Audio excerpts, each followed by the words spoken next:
masih seteru diperdamaikan dengan Allah oleh kematian anaknya.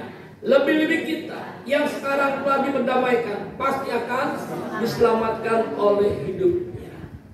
Kematian Kristus itu memperdamaikan bagaimana hubungan kita dengan Bapa.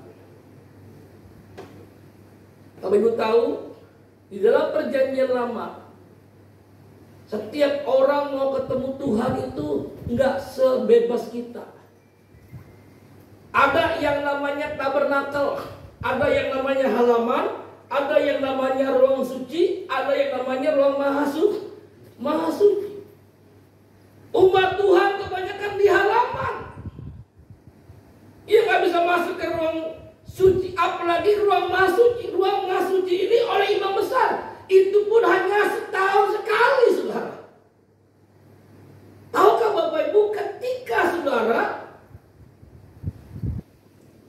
kematian Yesus 2000 tahun yang lalu, tirai Allah terbelah dua. Lalu terbelahnya dari mana? Dari atas ke bawah atau dari bawah ke atas?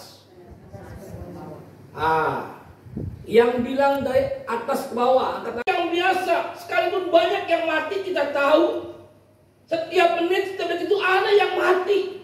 Tetapi tidak dikatakan sebagai hari Jumat Agung. Tapi hanya hari ini dikatakan sebagai hari Jumat Agung. Kenapa? Karena yang mati, yang meninggalnya, namanya Yesus Kristus Tuhan, yang setuju sepakat memberi kemuliaan kepada kita. Pengorbanan yang ada di muka bumi ini adalah pengorbanan yang terbatas. Siapapun dia, sekalipun dia seorang hamba Tuhan, sekalipun dia majelis diaken, pengurus gereja, siapapun dia, saya mau katakan tetap pengorbanan kita adalah pengorbanan yang terbatas. Nanti saya akan buktikan. Ada 3 ciri, ada 3 tanda, ada 3 bukti. Kalau bicara tentang pengorbanan tak terbatas seperti apa? Jadi ketika seorang suami memberikan pengorbanan pada istrinya, itu pasti terbatas, artinya terukur. Seorang istri memberikan pengorbanan pada suaminya, pasti terbatas, itu terukur. Orang tua memberikan pengorbanan kepada anak, itu terbatas, terukur. Demikian juga anak pada orang tua. Semuanya terbatas. Kenapa, saudara? Karena kita manusia yang terbatas. Halo? Amin? Kalau Yesus adalah Tuhan Allah yang tidak terbatas. Makanya kalau bicara tentang pengorbanan yang tak terbatas, itu bicara tentang Yesus Kristus Tuhan. Pastikan Bapak Ibu pagi ini siapapun kita, ketika kita merayakan hari Jumat Agung, Bapak Ibu tahu ada begitu banyak hari-hari Jumat, tapi hanya hari ini, katakan hari ini. Bapak Ibu tahu apa artinya hari ini? Hari ini artinya hari ini. Halo? Kematian anaknya. Enggak ada cara yang lain. Hanya lewat kematian anaknya. Ketika kita diperdamaikan, saudara, dengan Bapa, waduh.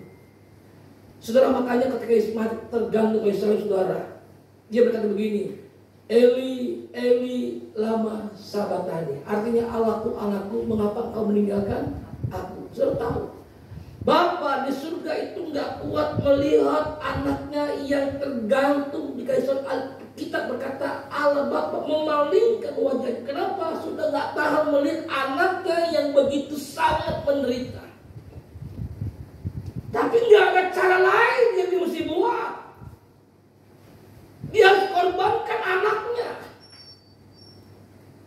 Anaknya yang tunggal. Katakan tunggal. Tunggal itu satu, bukan 2.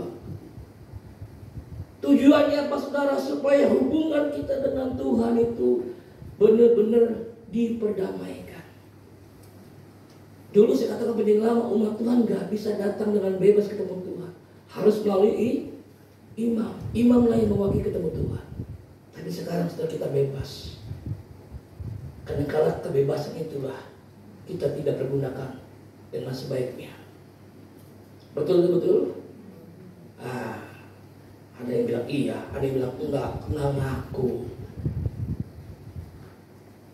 Kalau kita sudah diperdamaikan saudara dengan Bapa di surga, artinya, yuk, hak kebebasan yang Tuhan sudah berikan buat kita. Bagaimana hari-hari kita hidup semakin hari, kita semakin dekat inti dengan Tuhan. Katakan amin. Amin. Ya. Tuhan izinkan pandemi sampai pagi ini belum selesai. Kenapa saudara? Karena Tuhan mau umatnya kembali kepada Bapa di surga. Kalau sebelum pandemi Bapak Ibu tahu, kita semua masing-masing sibuk. Setuju nggak? Pagi, siang, sore, malam terus kerja. Saya punya jadwal full. Dari Senin, Sabtu, Minggu full. Khotbah dalam kota, luar negeri. Hanya satu yang belum pernah luar planet, saudara. Kalau saya ke sana, nggak balik lagi ke dunia. Tapi sejak pandemi sudah tahu, saya nggak pernah buka agenda. Kenapa? Kosong. Semua gereja minta maaf. Pak Pendeta Bambang, maaf ya, jadwalnya di cancel dulu. Lah schedule, saya bilang, Tuhan kenapa pada minta maaf? Kan belum lebaran.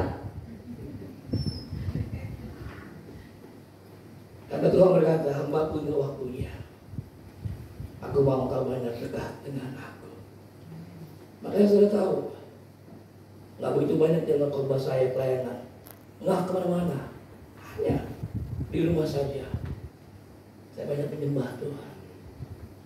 Bangun hubungan intim dengan Tuhan. Kasih Kristus. Yang kedua, kematian Kristus. Yang ketiga, penebusan orang berdosa. Makanya saya katakan di khotbah saya, pengorbanan manusia siapapun dia adalah pengorbanan yang terbatas. Kenapa? Kita manusia yang terbatas. Nggak mungkin bisa memberikan pengorbanan tak terbatas. Hanya Yesus Kristus Tuhan yang mampu dan sanggup melakukan pengorbanan tak terbatas. Oke, lihat klik-kliknya.